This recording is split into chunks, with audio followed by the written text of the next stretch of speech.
말씀을 먹어라 채널 구독자 여러분 안녕하세요. 정성환 디모테오 신부입니다. 함께 시작기도 바치겠습니다.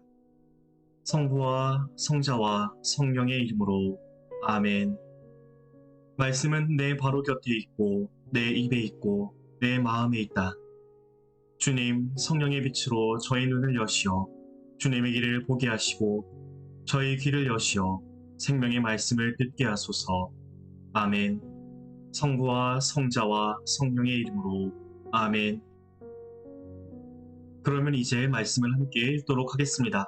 오늘 사순 제5주일의 말씀은 요한복음 11장 1절부터 45절까지의 본문입니다. 다만 시간관계상 오늘은 짧은 복음을 읽도록 하겠습니다. 그때 마리아와 그 언니 마르타가 예수님께 사람을 보내어 주님께서 사랑하시는 이가 병을 앓고 있습니다 하고 말하였다. 예수님께서 그 말을 듣고 이르셨다. 그 병은 죽을 병이 아니라 오히려 하느님의 영광을 위한 것이다. 그 병으로 말미암아 하느님의 아들이 영광스럽게 될 것이다.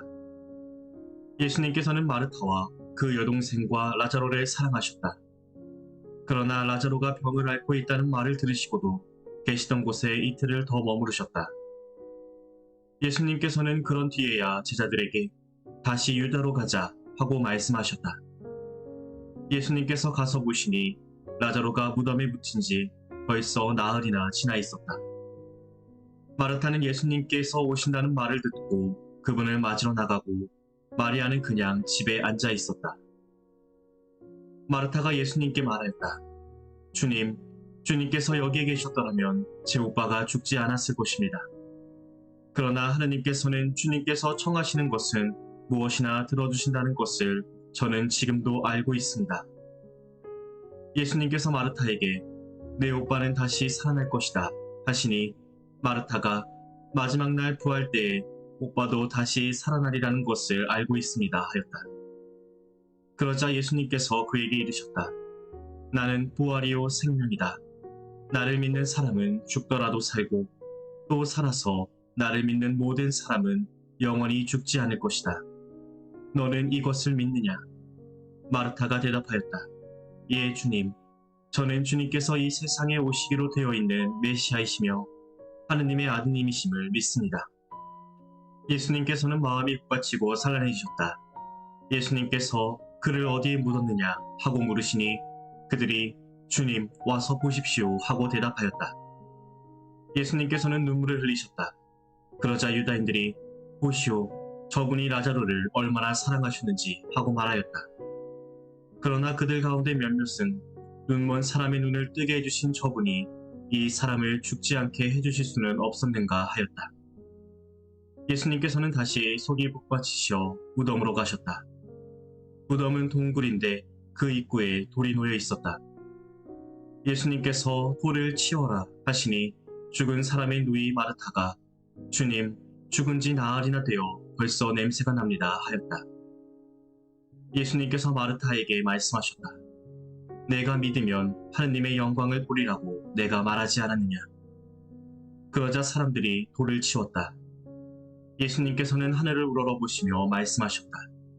아버지, 제 말씀을 들어주셨으니 아버지께 감사드립니다.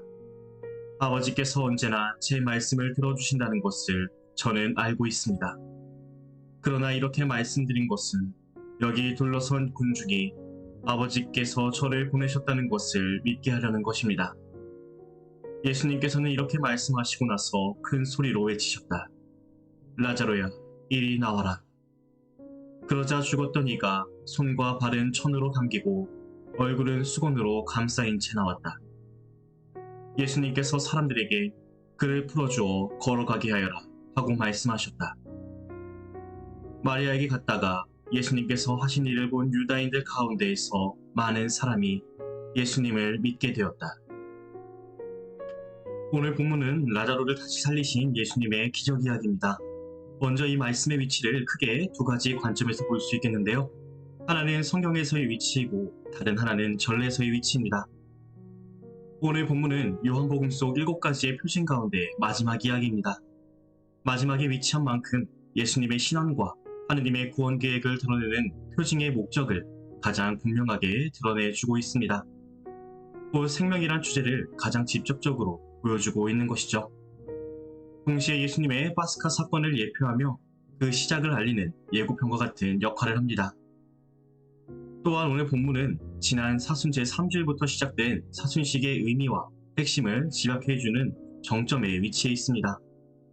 곧 사마리아 여인과의 대화 속 생명의 물이란 주제와 태생 소경의 치유 속 생명의 빛이란 주제가 나는 부활이요 생명이다 하신 참된 생명의 주인이신 주님에게로 기결되고 있습니다. 그리고 본문들 속 인물들의 변화를 통해 세례로 시작된 우리의 믿음의 궁극적인 목적이 무엇이고 또 그 원천이신 주님을 향해 성숙해 가야 함을 강조하고 있죠. 다음으로는 본문의 구조입니다. 화면에서 보시는 바와 같이 성경은 4개의 소주제로 나눠 본문을 소개하고 있습니다. 이를 내용적으로 구분하면 6개의 부분으로 나누어 볼 수가 있죠. 이처럼 본문은 사건을 시간순에 따라 전개하면서 그 속에 부활과 생명이란 주제를 예수님과 인물들 사이의 대화로 풀어내고 있습니다. 동시에 이 사건을 관통하는 믿음이란 주제 역시 인물들의 다양한 언행과 태도의 변화로 드러내고 있죠. 따라서 오늘 본문의 주제와 목적을 더욱 잘 파악하기 위해 잠시 등장인물들을 바라보겠습니다. 먼저 예수님께서는 이 이야기의 중심에 서 계십니다. 사건의 시작부터 끝까지 부활과 생명 그리고 그에 따른 믿음이란 주제를 끌어가시며 너는 이것을 믿느냐? 라는 거듭되는 질문으로 그 핵심을 관통하십니다. 또한 다른 한편으로는 라자로를 다시 살리시는 신적인 모습과 라자로의 죽음에 눈물을 흘리시는 친구로서의 인간적인 모습을 통해 인간을 죽음으로부터 일으키고자 하시는 참 생명의 주인으로 드러나고 계시죠. 다음으로는 예수님 곁에서 이 사건에 동행하는 제자들입니다. 첫 장면에서만 그들의 모습이 비춰지는데 다시 그리로 가시렵니까와 곧 일어나겠지요라는 언급에서처럼 현실적인 불안과 오리에 따른 연약한 믿음 속에 머물러 있는 이들로 드러납니다. 셋째로 마르타입니다. 본문 속 표징의 첫 번째 증인이자 그에 앞서 예수님께서 당신의 신원을 밝히시는 첫 번째 인물로 드러납니다. 또한 예 주님, 저는 믿습니다 라는 말처럼 부활과 생명이신 주님께 대한 믿음을 고백하는 인물로 표현되고 있죠. 하지만 죽은 지 사흘이나 되어 벌써 냄새가 납니다 라는 표현에서 그 믿음이 아직 불완전함을 드러내고 있습니다. 반면 네 번째 인물인 마리아는 언니인 마르타와 마찬가지로 주님께서 여기에 계셨더라면 이란 반응을 보이지만 그 속에 주님이신 예수님께 대한 확고한 믿음을 지니고 있음을 바라볼 수 있죠. 다섯 번째로 라자로입니다. 예수님과 함께 이 사건의 중심에 있는 인물입니다. 부활과 생명이란 예수님의 신적인 권능과 힘을 가장 분명히 드러내는 증거로 이 이야기에 자리하고 있습니다. 끝으로 유다인들입니다. 두 자매와 함께 슬픔을 나누는 모습으로 등장하는데 그 속에서 엇갈린 두 가지의 태도를 보이고 있습니다. 하지만 소생 사건을 직접 목격함으로써 믿게 된 이들로 변화되고 있죠. 이를 통해 의심에서 믿음으로 변화되는 과정을 상징적으로 보여주고 있고 또 이야기의 주제를 한층 부각시켜 주고 있습니다. 사기 내용을 종합해보면 오늘 본문 속 라자로의 소생은 향후 이어질 예수님의 파스카 사건의 신비를 가장 극명하게 보여주는 하나의 예고편으로 자리하고 있습니다. 동시에 등장인물들의 다양한 모습을 소개함으로써 죽음에서 생명으로 건너가는 부활의 신비를 마주하며 기다리는 이들의 믿음을 다시금 환기시키고 있죠. 이러한 차원에서 오늘 본문이 전하고자 하는 중심 메시지를 한마디로 요약하면 부활이요 생명이신 주님을 기다리는 나의 자세는 과연 어떠한가 라 할 수 있습니다. 그렇다면 우리는 어떠한 태도로 부활과 영원한 생명을 기다려야 할까요? 이에 대한 답은 오늘 전례를 통해 엿볼 수 있습니다. 오늘 제1독서인 에제키엘서는 하나님의 구원을 예고하고 있습니다. 그리고 오늘 본문의 사건은 그 예고의 실현을 요약해서 보여주고 있죠. 이 안에서 구원의 신비를 온전히 맞이한다는 것은 주님을 향한 올곧은 믿음이 있을 때만이 가능하다는 점을 알 수 있습니다. 그렇다면 그 믿음은 무엇일까요? 이는 이어지는 제2독서인 로마서에서 잘 드러납니다. 바오로 사도는 성령께서 주시는 생명에 대해 언급하면서 그 생명의 핵심이 그리스도임을 강조합니다. 곧 그리스도를 내 안에 온전히 받아들일 때 영원한 생명의 시작에 들어설 수 있다는 것이죠. 나아가 그리스도를 참된 생명의 주인으로 완전히 신뢰하는 것이 하나님의 신비 속으로 빠져드는 믿음이라 할 수 있습니다. 마지막으로 믿음에 대한 이 모든 내용은 감사송 속 주님의 모습으로 종합이 되고 있습니다. 바로 한 사람의 죽음을 같은 인간으로서 슬퍼하며 다시금 당신의 자비로 그 생명과 기쁨을 돌려주셨던 영원하신 주님의 신비를 말이죠. 나아가 주님께서는 당신의 그 거룩한 신비애로 우리 모두를 이끌고 계십니다. 결국 주님 파스카에 대한 믿음은 우리를 이끄시는 주님의 신비에 적극적으로 동참하는 것이라 할 수 있습니다. 달리 말해 영원한 생명을 완성하기 위해 순환과 죽음 그리고 부활을 기꺼이 감내하셨던 예수님의 책임감을 함께 내가 짊어지고 가는 것이 이 시기 우리에게 요청되는 진정한 신앙인 것입니다. 그러면 이제 오늘 함께 살펴본 본문의 내용과 메시지들을 종합하면서 다음의 질문들의 시작으로 오늘 말씀에 잠시 머물러 보겠습니다. 지금 우리는 어떻게 이 사순 시기를 보내고 있나요? 또 어떠한 마음과 태도로 주님께서 앞으로 하실 일을 기다리고 있나요? 이 질문들 앞에서 우리는 각자만의 서로 다른 방법으로 그 물음에 대한 답을 찾아가고 있고 또 응답하고 있을 것입니다. 그런데 그에 앞서서 우리가 반드시 먼저 짚고 넘어가야 할 한 가지 질문이 있는데요. 바로 예수님의 순환과 죽음 그리고 부활이 나에게 무엇이고 어떤 의미인가라는 점입니다.